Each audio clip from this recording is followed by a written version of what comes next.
Saludos a todos y todas. Mi nombre es Abby y les doy la bienvenida al podcast Respirando Ando, donde todos nos tomamos unos minutos para respirar profundamente y nos educamos en el tema de la salud mental. En este podcast les comparto experiencias personales sobre mi camino hacia una mejor salud mental y les comparto los recursos y herramientas que me han ayudado en mi proceso personal con la esperanza de que les pueda ayudar a ustedes también. Recuerden que este podcast es únicamente informativo y no debe ser utilizado como reemplazo a una sesión con un profesional de la salud. En el episodio de hoy vamos a hablar sobre uno de los trastornos de la salud mental más comunes. Este trastorno es el más conocido y a la vez uno de los más estigmatizados y es el de la depresión. Hoy gozo el privilegio de tener como invitado en el podcast a Diego Núñez. Y él también nos va a compartir su experiencia personal con la depresión. Creo que todos en algún momento de nuestras vidas hemos escuchado hablar de la depresión, pero lastimosamente la información general que se conoce sobre ella está llena de concepciones incompletas y de bastante estigma. En el segundo episodio del podcast mencioné un reporte de la Organización Mundial de la Salud en el que revela que en el 2018 Ecuador ocupó el cuarto lugar de los países de Latinoamérica que presenta un mayor nivel de discapacidad por depresión y el mayor número de muertes por causa de la depresión. Recuerdo que cuando compartí la cifra estadística a varios de mis conocidos ecuatorianos, todos se mostraban muy sorprendidos y algunos hasta dudaban de que esta cifra sea real. Esta reacción es justificable en el contexto de Ecuador, ya que, como mencioné antes, hay mucha desinformación rodeando el tema de la depresión y sobre todo hay mucho estigma. Así que decidí que la información para este episodio del podcast sea basada en 2 testimonios sobre experiencias reales de la depresión. Para eso les voy a contar mi experiencia personal y Diego va a compartir la suya propia. Espero que todos los que escuchan esto reciban esta información con el corazón y la mente abierta. Y por más duro que sea de escuchar, creo que es muy necesario hablar abiertamente sobre este tema y discutir todos los detalles de estas experiencias. No está de más decir que hay muchas maneras diferentes en las que la depresión se manifiesta. Es por eso que es algo muy malo generalizar cuando se trata de salud mental, y también es peligroso confundir tristeza con depresión, ya que son 2 cosas muy diferentes. La tristeza es una emoción pasajera, pero la depresión es una enfermedad real, la cual presenta un desbalance químico en nuestro cerebro y aunque algunas veces se manifiesta con tristeza visible, en realidad es mucho más compleja y para tratarla se necesita ayuda profesional. Y bueno, volviendo al tema anterior sobre la reacción de sorpresa de varias personas al enterarse que Ecuador era uno de los países de Latinoamérica con mayor número de casos de depresión y muertes por depresión, pues como dije antes, es una reacción justificable, ya que muchas de las personas que sufrimos o hemos sufrido de depresión tratamos de esconderla y disimularla. Yo estoy segura de que muchos de mis familiares más cercanos tal vez se sorprenderían al saber que alrededor de mis 16 y 24 años yo sufría de depresión y tuve momentos en los que incluso consideré el suicidio. Toda mi familia y amigos me conocían como una joven feliz, graciosa, luchadora, estudiosa, que se había ganado una beca para estudiar la carrera de sus sueños en una de las mejores universidades en el extranjero y tal vez me veían como alguien exitosa y que no tenía ningún motivo para no ser feliz. Y si bien todas esas cosas son verdad sobre mí, pues no reflejaban la complejidad y totalidad de cómo yo me sentía. Y más bien, varias veces mi sonrisa era una máscara que yo escogía mostrar a mi círculo de seres cercanos, ya que tenía mucha vergüenza de que vean lo mal que me sentía y tenía miedo de que me juzguen. Además, me sentía muy culpable de que, al hablar de mis problemas, me convierta en una carga más. Al estar consciente de las dificultades individuales de cada uno, yo pensaba que no quería añadir más peso a sus vidas al contarles sobre mis problemas. Y yo siempre pensaba, bueno, sí creo que puedo lidiar con esto yo sola. No vale la pena hacer que mi mamá sufra por mi culpa o que mi papá se preocupe mucho por mí. Yo tuve la inmensa suerte de haber crecido en un hogar donde ir a hablar con el psicólogo no significaba nada malo. Y aunque me daba vergüenza y culpa hablar de mis problemas con alguien conocido, sí me sentía más cómoda al acudir con un profesional. La primera vez que fui donde una psicóloga yo tenía 19 años y tuve la suerte de que mis papás me apoyaron, aunque ellos nunca se enteraron de por qué quería ir al psicólogo y qué era exactamente lo que me pasaba. Esa fue la primera vez que recibí tratamiento psicológico y pues no fue la última, ya que aunque estas visitas al psicólogo me ayudaron a sobrellevar etapas específicas de mi vida, no pudieron ofrecerme el tratamiento 100% completo por razones que explicaré más adelante, ya que no se relaciona con el tema de la depresión en sí. Lo que sucede en mi caso en particular es que yo tengo TID, o sea, trastorno de identidad disociativa, y la depresión era uno de los síntomas del TID y no mi enfermedad en sí. Lastimosamente el TID es una de las enfermedades mentales menos comunes y la más difícil de diagnosticar, pero mi historia con el TID la compartiré más adelante en otro episodio. El punto es que al final de varias sesiones con diferentes terapeutas y psiquiatras, varios me decían, creemos que algo tienes pero no sabemos bien qué es y cómo ayudarte. Así que deambulé varios años de mi vida con diferente medicación, con diferentes terapeutas y hasta con una diagnosis errónea de trastorno de bipolaridad. Mi depresión era atípica, venía en olas y no era constante. Habían veces que perdí el apetito completamente por semanas y no comía más que una manzana al día. O habían veces en las que por más cansada que esté no podía conciliar el sueño y solo me dormía 3 o 4 horas. Habían otras veces en las que me sentía como entumecida, como que no podía sentir ninguna emoción, ni felicidad ni tristeza, nada, y hasta los colores brillaban menos. Nada me motivaba realmente y solo hacía las cosas porque sabía que debía hacerlas, en vez de porque sentía deseo de hacer algo. Aún así logré sobrevivir y de una manera que yo no logro explicar, me iba muy bien académicamente. A pesar de todo, era una de las mejores de mi clase y nadie en mi universidad se imaginaba por todos los problemas por los que estaba pasando, sobre todo porque yo era muy buena disimulando. Cuando alguien me preguntaba, ¿cómo estás?, yo con una sonrisa respondía, estoy bien, ¿y tú? Y eso era suficiente para engañarlos a todos. Cada vez que tenía una cita con un terapeuta, mentía a mis amigos y les decía que me duele el estómago y tenía una cita con el doctor. Por alguna razón me daba menos vergüenza hacerles saber a mis amigos sobre mis problemas de indigestión que de mis problemas emocionales. Cuando me mandaron a tomar pastillas para regular mi estado de ánimo, mentía y decían que eran pastillas para el estómago. Yo sé que ese comportamiento es muy contradictorio, porque una parte de mí se moría de ganas de gritarle al mundo que no estaba bien y que quería hablar con alguien, que necesitaba un abrazo y que me sentía muy sola. Pero la vergüenza y la culpa eran mucho más grandes y por eso permanecía callada. Recuerdo que solía pensar, nadie va a entender cómo me siento, me van a juzgar y a decirme que soy dramática y hago problema por todo. Me van a ignorar, me van a tener pena y ya no me van a tratar igual que antes. Van a pensar que estoy loca y no van a querer ser mis amigos. Ellos ya tienen suficiente con sus problemas y yo no quiero ser una carga más. Recuerdo que una de las frases que más me dolía escuchar era la de ya pon de parte. Porque cuando escuchaba eso sentía que era mi culpa estar deprimida, que por alguna razón algo en mí no conseguía ser lo suficientemente fuerte o inteligente como para salir adelante y que yo misma me autogeneraba la depresión voluntariamente. Y a la misma vez, esa frase era la que me hacía sentir que debía disimular que todo está bien. Porque aunque me sienta muy mal, si sonrío y sigo con mi vida, estoy poniendo de parte, ¿no? Lastimosamente, esa frase u otras parecidas no hacen nada más que complicar las cosas. Esa clase de estigma empeora los síntomas de alguien con depresión, ya que incrementa el sentimiento de culpa y al final no solo estás triste, sino también estás triste por estar triste. Por eso la frase que me salvó la vida fue la que me dijo un completo desconocido que me encontró sola, vulnerable y emocionalmente herida en un país extranjero en el sur de África. Este desconocido me extendió su mano de ayuda y me dijo, está bien no estar bien.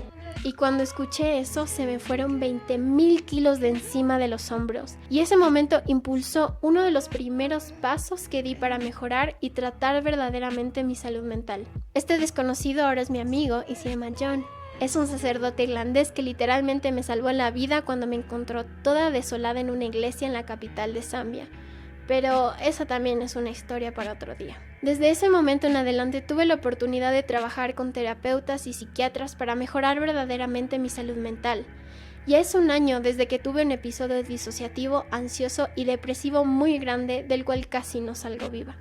Y en este último año he aprendido un montón de lecciones valiosas sobre cómo cuidarme y amarme para poder llevar una vida feliz a pesar de mis trastornos mentales. Y aunque todo fue difícil, la verdad es que no cambiaría nada, porque no solo yo aprendí más sobre el cuidado de la salud mental, sino mi familia también. Ellos aprendieron cómo cuidar de alguien con estos tipos de trastornos y también abrieron más su corazón para no juzgar. Incluso ahora ellos son conscientes también de su propia salud mental y de lo que pueden hacer para cuidar de ella. Por el momento estoy estable, con medicación, tratamientos y mucho amor y apoyo, los cuales fueron los elementos determinantes para mejorar mi salud y estado anímico. Sé que aún tengo mucho más que aprender, pero estoy emocionada por seguir descubriendo más sobre cómo cuidar de mí y mi salud mental. Pero bueno, aquí termina mi historia y le damos la bienvenida a Diego Núñez, quien nos compartirá la suya. Primero que nada quiero agradecerte, Dieguito, por aceptar participar en este episodio sobre la depresión y gracias por compartirnos tu experiencia y mostrarte vulnerable con todos nosotros. Eso es algo muy difícil de hacer y es algo muy valiente. Hola, Abby, muchas gracias. Bueno, cuéntanos aproximadamente cómo fue tu historia con la depresión. Bueno, primero solo quiero agradecerte, Abby, por tomarme en cuenta y tratar de mi parte poder contar un poco de mi experiencia con la depresión. Y pues bueno, para mí la depresión comenzó, creo que fue como algo silencioso, algo que apareció, influenció mi forma de ser, la forma de cómo yo me relacionaba con mis amigos, de las actividades que yo hacía. Y pues yo creo que tal vez tenía pensamientos, inseguridades, cosas que me ponían triste en el pasado, pero no se quedaban por bastante tiempo en mi vida. Pero no sé, fue algo muy inusual. Yo estaba en una relación y la forma como terminamos la relación con mi pareja fue muy inesperada, y estaba en los últimos meses, estaba lidiando con la universidad, con unos exámenes que no me fueron muy bien y gracias a Dios de la final sí pasé, pero el proceso fue difícil. Entonces yo creo como que fueron pequeños detonantes y no sé qué pasó. Creo que el estar solo, tener demasiado tiempo libre, me dediqué a pensar en muchas cosas y me sentía muy muy mal. Me enfermé hasta con gripe. Yo soy de las personas que casi no se enferman, pero me enfermé. Y pues bueno, el tiempo pasó y yo estaba solo y mis pensamientos se hicieron muy muy grandes y tomaban bastante parte de mi día a día. Entonces cuando yo comencé clases me sentía muy inseguro, tenía mucho miedo. Ir a clases se volvía para mí algo muy difícil. Sentía como que gran parte de mi mente estaba enfocada en eso, que me quedé en el pasado y en las cosas que pasaron, y pues no pude más. Busqué como un tipo de psicólogo y pues al principio iba donde él y me sentía un poco aliviado, era como que parte del proceso, pero la verdad fue como que recién eran los primeros momentos en los que yo estaba entrando en cuadros de depresión. En los siguientes meses tuve como un detonante final. Entonces, para mí una de las cosas que me afectaron bastante después de terminar todo tipo de relación con esta persona fue que por primera vez en mi vida yo vomité por un evento en mi vida traumático, un evento de desesperación, de tristeza. Fue la primera vez que mi cuerpo reaccionó de esa forma. Entonces, desde ese día en adelante estaba en una lucha constante porque ya no podía comer, no sentía apetito, y si comía se me regresaba con el vómito. Si pensaba en algo triste, mi cuerpo me hacía vomitar. Entonces yo me sentía con bastantes náuseas y era algo bastante constante de que mi mente estaba enfocada en el pasado. A mí siempre me gustaba estudiar con alguien más para poder distraerme o forzarme como que a ser más rápido con las cosas que tengo que hacer, pero fue para mí una lucha muy difícil porque incluso con las personas que yo estudiaba yo me sentía muy mal y reflejaba esa tristeza y mis temas de conversación quedaban en torno a eso, porque fue ahí donde como que me encerré en mi cuarto, me frustré demasiado, que todos los sentimientos, todos los pensamientos que tenía, como que tenía pensamientos de soy un fracasado, ¿qué voy a hacer en el futuro? ¿Por qué hice esto en el pasado? ¿Por qué no puedo hacer las cosas rápido? O sea, me ponía muchas preguntas, me cuestionaba todo lo que hacía y me juzgaba demasiado.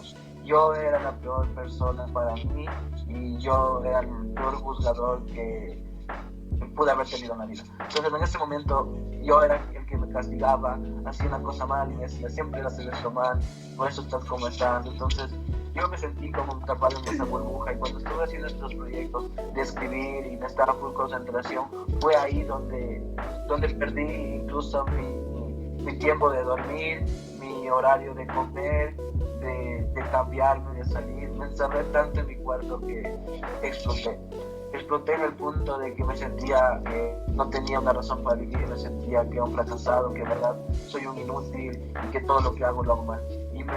Nunca me gustaba compararme con los demás, pero en ese momento era tan difícil que yo veía a las personas con un poco de calma y decía, ¿por qué no puedo encontrar esa calma en mi vida? Entonces llegó todo esto a un punto tan grave que cuando estaba con mis amigos conversaba y cada 5 minutos me daba ataques de pánico, de desesperación, me paraba, lloraba, me sugestionaba, me preguntaba tantas cosas y comenzaba a llorar que ya no tenía control.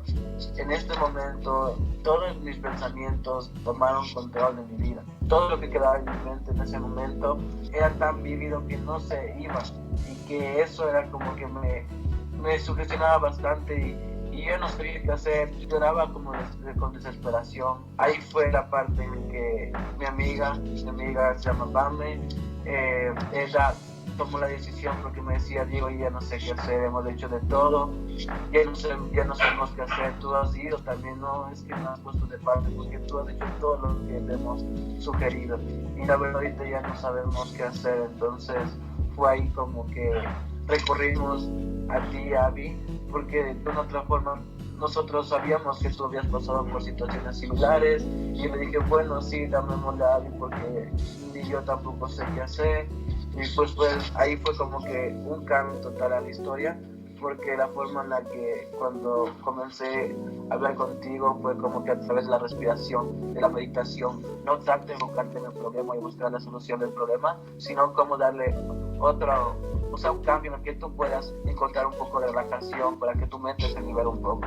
Entonces fue muy bueno en el hecho de que no hiciste ir a vivir contigo, porque al principio yo estaba muy aterrado porque sabía que estar en mi cuarto era mi espacio físico, era mío, y que si yo quería llorar podía llorar sin miedo a que alguien venga a decirme que me calle o que basta. Entonces al principio sí me sentí un poco miedo, saber de que estoy dejando mi zona de confort, mi zona donde yo me siento al menos, aunque esté mal, me sienta mal, a la vez me siento tranquilo por estar en ese lugar. Yo después poco a poco con salir de mi espacio y cambiar mi rutina, darme más tiempo para mí, enfocarme en mi bienestar, enfocarme en cómo me sentía, en darme tiempo a mi cuerpo, a mi mente, fue como que fueron liberando muchos de esos pensamientos, de esas dudas, no sé, era una intensidad tanto en mis pensamientos que no me dejaba estar en paz. Sí. Entonces fue también para mí una decisión que tomé, ya no hablar tanto con mi mamá, porque al momento que yo hablaba con ella, yo me derrumbaba. Podría ser que estaba bien, pero cuando hablaba con ella, era como que yo me destruía y me sentía que ya no podía más. Entonces fue un cambio muy repentino de estar más o menos como en un estado estable e ir comenzando a trabajar de una forma totalmente distinta, donde te digo que no me enfoque tanto en el problema, sino en cómo relajarme, en cómo darme tiempo para mí. Entonces, pues tuve citas con un psiquiatra, tanto aquí en Ecuador como en Canadá, y pues el psiquiatra de Canadá me hizo un análisis inicial donde él me decía que tal vez había generado un trastorno de dependencia, como que estaba acostumbrado en mi vida a aferrarme a las personas o sentir bastante apoyo en los demás, que cuando esa persona por una situación sale de mi vida, siento como si esa persona se hubiera muerto. Era tanto el dolor que se sentía lo mismo, que se sentía como que estaba de luto y que estaba sufriendo la pérdida que he tenido en mi vida. Para mí fue como que muy incierto y tenía muchas dudas en mi cabeza. Entonces al momento de saber que esa persona se fue de mi vida sin resolver o sin dar respuesta a alguna de estas dudas, fue donde yo me sentí como que el mundo se me acabó. Me sentía como que no voy a encontrar de nuevo a otra persona que sea igual, o que nadie me va a amar de nuevo por lo que soy, y porque ya yo mismo me sentía que no valía nada. Entonces decía, ¿quién va a querer estar conmigo si yo soy así, si yo no sirvo para nada?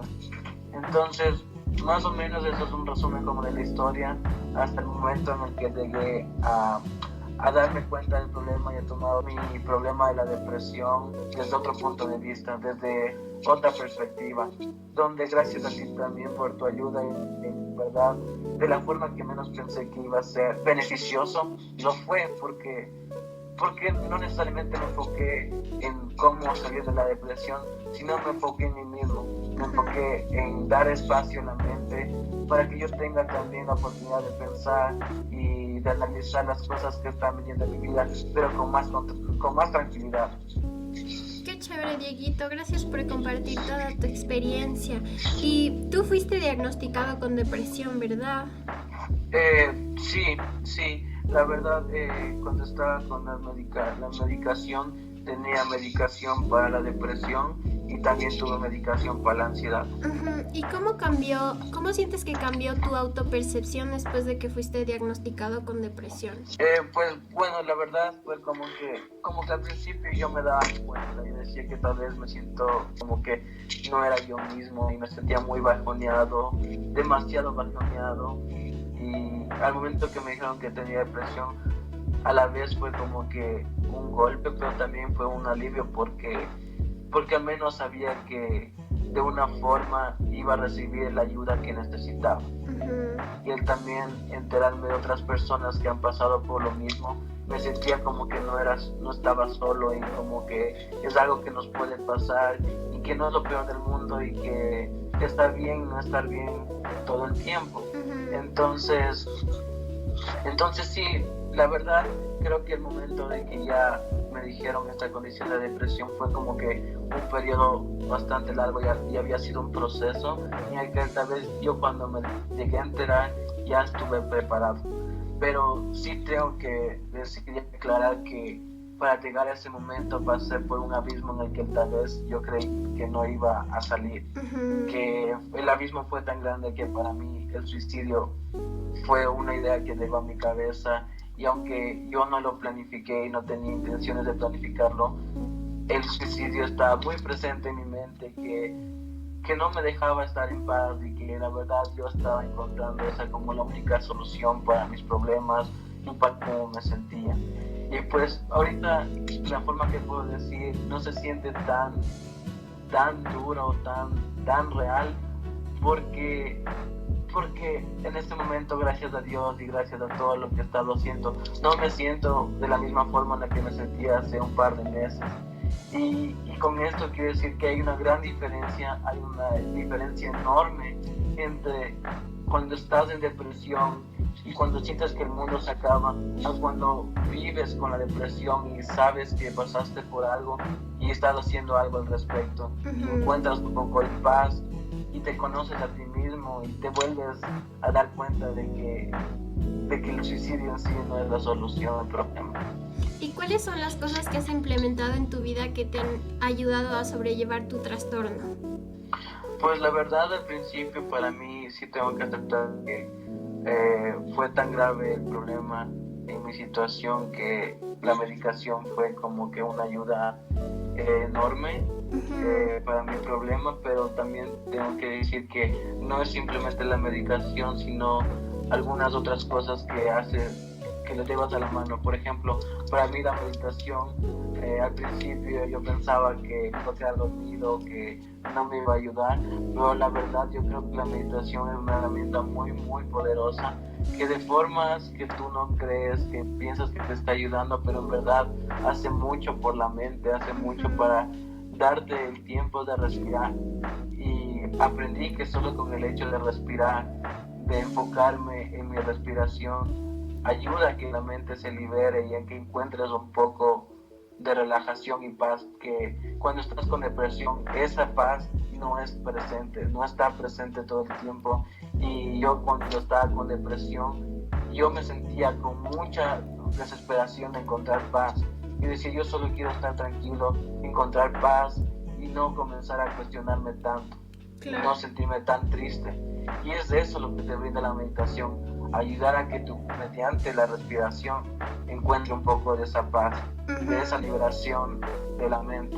Sí, es verdad, porque yo también siento que la relación que yo tengo con mis pensamientos ahora es diferente por la meditación, porque con la meditación también aprendes a observar tus pensamientos y como tú decías, los ves desde una posición como más objetiva, como de observar. Observas cómo pasas tus pensamientos, cómo observas los carros en la avenida y no te involucras tanto en tus pensamientos y tu relación con tus pensamientos cambia. Y también, por ejemplo, a mí me pasaba que si tenía un pensamiento negativo, yo decía, ¿por qué estoy pensando esto? ¿Qué significa que piense esto? ¿Por qué me está pasando esto? Y cuando cambias tu relación con la manera en la que piensas, es como que solo dejas que ese pensamiento entre y se vaya normalmente y es normal y te juzgas menos a ti mismo, porque la depresión y la ansiedad es como que tanto pensar y tanto juzgarte y tanta culpa y tantos sentimientos que eso es una de las cosas que te llevan a caer en este trastorno, aparte del desbalance químico que también se da.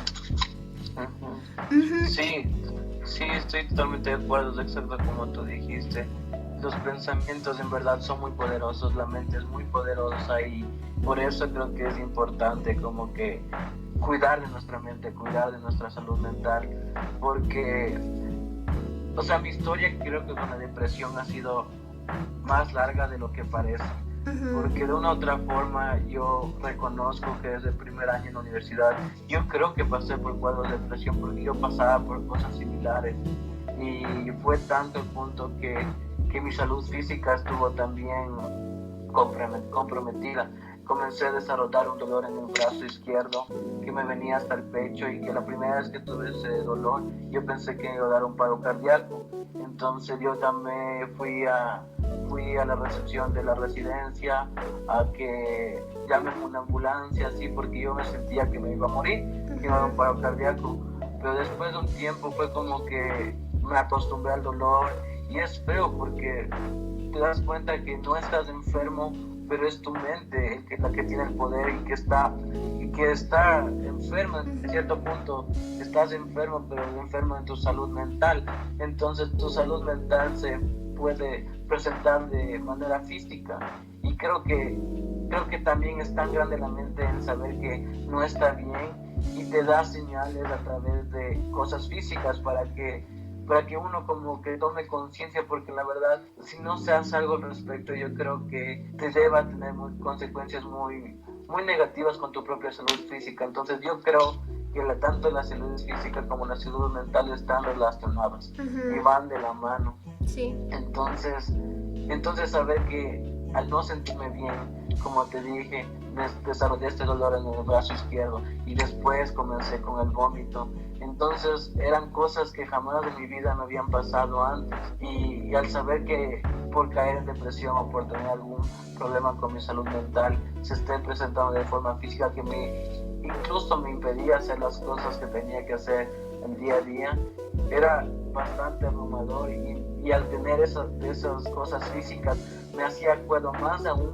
que tenía un problema y que me sentía mal. Y ahora tú eres como que mucho más abierto con el tema de la depresión, como que hablar públicamente sobre eso. ¿Cómo sientes que ha cambiado tu entendimiento de la salud mental, de cómo pensabas que era antes a cómo es ahora? Pues bueno, para mí escuchar la palabra depresión siempre ha sido muy fuerte, pero al momento de vivir la depresión, ahora me pregunto, tal vez ver personas que estaban así tristes y cuando uno se les dice, tranquilo, está bien, levántate, no pasa nada, si te sientes mal ahorita, tranquilo, ya se te va a ir, solo piensa positivo, solo haz cosas positivas, o solo haz que tu mente se ocupe en algo. Ahora yo me pregunto y digo, tal vez no es tan fácil, no es fácil, tal vez esas personas están con depresión y no podían hacerlo, por más que lo intentaban, no podían sentirse bien. Entonces ahora, a encontrarme a mí mismo con la diferencia de mi estado de ánimo, incluso de la forma en la que hablo, de la forma en la que me expreso, es un cambio total. Y ahora al saber que yo viví por la depresión y que he estado en un proceso en el que estoy mejorando y en el que estoy aprendiendo a vivir con esto, me siento bien y me siento que me ha ayudado a ser más empático, que me ha ayudado a empoderarme de mi condición psicológica para poder transmitirlo a otras personas y para poder transmitirme a mí mismo de que, como tú me dijiste, está bien no estar bien todo el tiempo.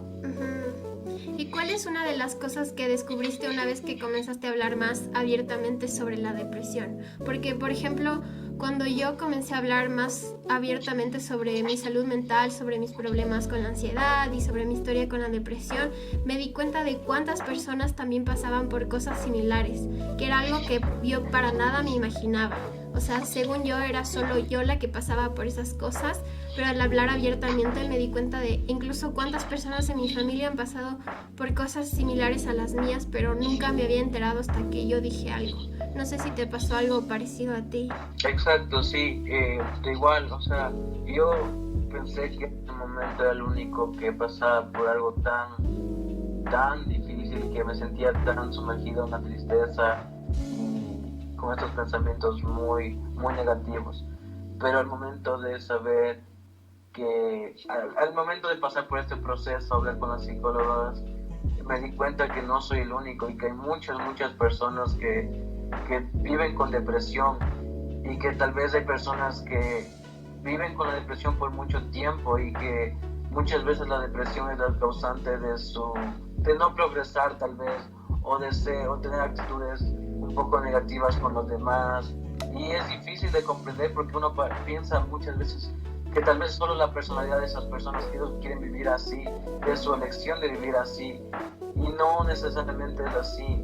Entonces me enseñó, como te dije, a mí me enseñó a ser más empático con la realidad de otras personas. Y también a darme cuenta que hay una gran diferencia en cómo los gobiernos o cómo los países toman la depresión o condiciones psicológicas en serio. Al estar en Canadá recibí como que todo el apoyo, como incluso de la universidad se habla de temas así, hay centros de ayuda. Y al venir acá a Ecuador, como que también me siento como que se siente un poco alentador al saber de que entre los jóvenes hablar de la depresión se está volviendo como un tema menos tabú. Pero también me siento como que un poco medio triste al saber que por parte de profesores o de las universidades o de sus instituciones aún no consideran la depresión como un factor que pueda influenciar en el rendimiento de los estudiantes, o que en verdad sucede y que afecta a muchas personas, o que incluso hasta ellos han vivido, pero como nunca se lo tomó en serio, nuestra cultura, sociedad solo le ve como una decisión de estar triste y dejarte llevar por la tristeza, cuando muchas veces es más que eso. Puedes ser que estés triste y que estés luchando para no estar triste, pero por la depresión no puedes salir de ese cajón sin que busques o encuentres el apoyo que necesitas. Sí, y durante los momentos en los que estabas deprimido, ¿había alguna frase o algo así que te decían las personas que te hacía, con la intención de ayudarte, pero tal vez te hacía sentir peor? Sí, me decían como que ya, Diego, ya tranquilo, enfócate en las cosas buenas, enfócate, no te encierres, vamos de fiesta. Me decían mis amigos, vamos de fiesta, no te encierres aquí. O como que lo que siempre dicen, como ya ponte bien. Me decían, me siento mal, y te dicen, ya ponte bien, o sea, no es el fin del mundo. O como que ya se te va a pasar, tranquilo, solo descansa y ya se te va a pasar. O cuando estaba con esto del vómito, ven, come y ya. Y muchas de las veces era como que lo estoy intentando, ¿verdad? Yo quiero hacer eso, yo estoy intentando hacer eso, pero el problema es que cuando estás en depresión se va de tus manos, y por más que luches, la depresión, o también como tú dices el desbalance químico que hay en tu cerebro es grande, que por más que tengas las ganas, la predisposición, tu cuerpo en sí ya no reacciona de la misma forma. ¿Y cuáles sientes que han sido las frases que sí te han ayudado, o qué cosas han hecho tus amigos o familiares para a ayudarte a sobrellevar un episodio depresivo? Pues creo que la primera cosa y lo que más se me acaba en mi mente es lo que tú me dijiste, Abby. Estar bien, no estar bien. Creo que me ha ayudado a entender de que no todo el tiempo es necesario no encontrarse bien. Incluso el no estar bien muchas veces nos ayuda a estar mejor cuando pasamos por algo como la depresión. También para mí Dios siempre ha sido el pilar fundamental de mi vida y yo creo que gracias a Dios yo sigo con vida. Entonces la otra frase que tú me transmitiste fue como que Dios solo necesita de ti que existas. No tienes que hacer el logro mayor de tu vida todos los días de tu vida para que te sientas bien. Dios solo quiere que tú estés viviendo el presente. Eso es lo que me lleva a otra frase que en lo que escuchábamos de la meditación era como que la felicidad está en el presente y si tú estás con otras personas, esa felicidad que tú les transmites te la devuelven. Entonces eso me llevó mucho al punto en el que entendí que la felicidad no está en otro lugar, no está con las personas que no están contigo. Si no está contigo en este momento, la felicidad no es algo que se debe anhelar, sino es algo que se vive a cada momento en el presente. Entonces eso fue lo que me ayudó mucho a dejar mi mente de pensar en el pasado o proyectarme mucho en el futuro, sino a vivir el presente, a vivir lo que tengo y lo que tengo puedo transmitirlo y si transmito alegría puedo recibir esa alegría de vuelta y esa alegría se amplifica. Qué lindo escuchar eso, Dieguito, de verdad me pone muy contenta. ¿Y cómo sientes que toda esta experiencia, aparte de haberte transformado a ti, cómo sientes que esta experiencia transformó a tu familia y a tus amigos cercanos? Yo creo que esta experiencia nos marcó mucho porque con respecto a mi familia, a mi mamá, creo que fue la primera vez que tal vez ella estuvo en contacto con términos como esto, la depresión o la ansiedad, a un punto en el que ella también se involucró en este proceso y conversó con mis amigos y se informó un poco más y ella me alentaba que yo vaya al psicólogo. Entonces yo creo que le ayudó a mi mamá también a abrirse un poco más, a entenderme, incluso a mi hermano también le abrió la mente, pero estoy muy agradecido porque incluso mi hermano chiquito tuvo la fortaleza y me animó durante todo ese tiempo. Y por parte de mis amigos, creo que mis amigos fueron un pilar enorme porque siempre me apoyaron, abrieron su mente mucho al saber de que porque más que intentaba, porque ellos vieron y incluso ellos me acompañaban a las cosas que yo tenía que hacer con las citas médicas o el psicólogo así. Entonces ellos sentí mucho su apoyo y que no me juzgaban y que de cierto modo al pasar toda esta situación, al llegar al punto en que me sentía mejor, ellos también pudieron comprender que tal vez tenían cuadros de ansiedad o tal vez sufrieron por cosas similares, pero no llegaron a un nivel tan grande como el que yo viví. Pero lo que fue valioso es saber que tal vez muchas personas pasamos por cuadros similares y que a veces no nos damos cuenta, pero tal vez tomamos decisiones que de cierta forma nos ayudan y no nos permiten llegar tanto a la misma. O también tomamos decisiones que siguen maquillando y siguen tapando lo que está en nuestro corazón, lo que está en nuestra mente pensando, que también es muy peligroso tapar tanto porque a un momento explota, como en mi caso lo hizo.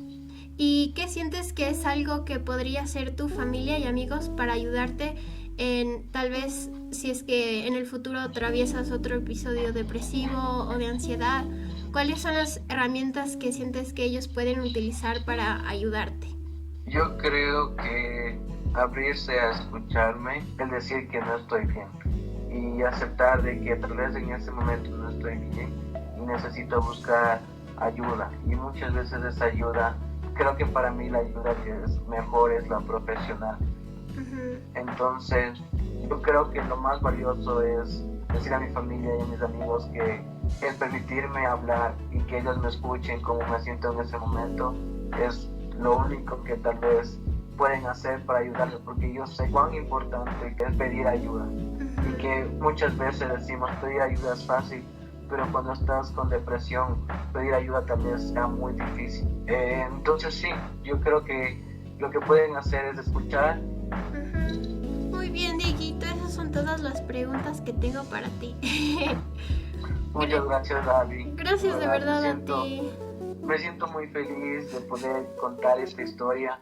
Me siento muy feliz de estar aquí, poder compartir esto y decir que ahora sí me siento con esa seguridad de nuevo en mi vida y con esas ganas de continuar viviendo. Qué chévere, Dieguito. Qué bien que sigas cuidando de tu salud mental y que poco a poco vayas también educando a las personas que te rodean, a tu familia y a tus amigos sobre este tema que es muy importante.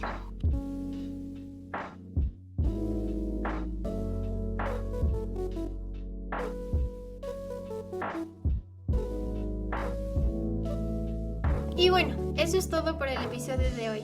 Estoy muy agradecida de haber tenido a Diego como mi invitado y espero que estas dos perspectivas sobre la depresión les haya ayudado a comprender un poco más sobre cómo se siente vivir con depresión. Finalmente quiero compartir con ustedes una herramienta muy chévere que brinda un acercamiento más personal sobre cómo es la vida de alguien con depresión. Este es un videojuego interactivo en el que, a través de la historia de una adolescente universitaria, podemos observar a la depresión desde un primer plano. El videojuego es gratuito y lo pueden encontrar en www.contraseñainvisible.com. De igual manera voy a compartirles el link de este sitio web en la descripción de este episodio. Mil gracias por sintonizar este podcast. Les mando muchos abrazos y besos cibernéticos y como siempre les recuerdo que está bien no estar bien. ¡Hasta la próxima!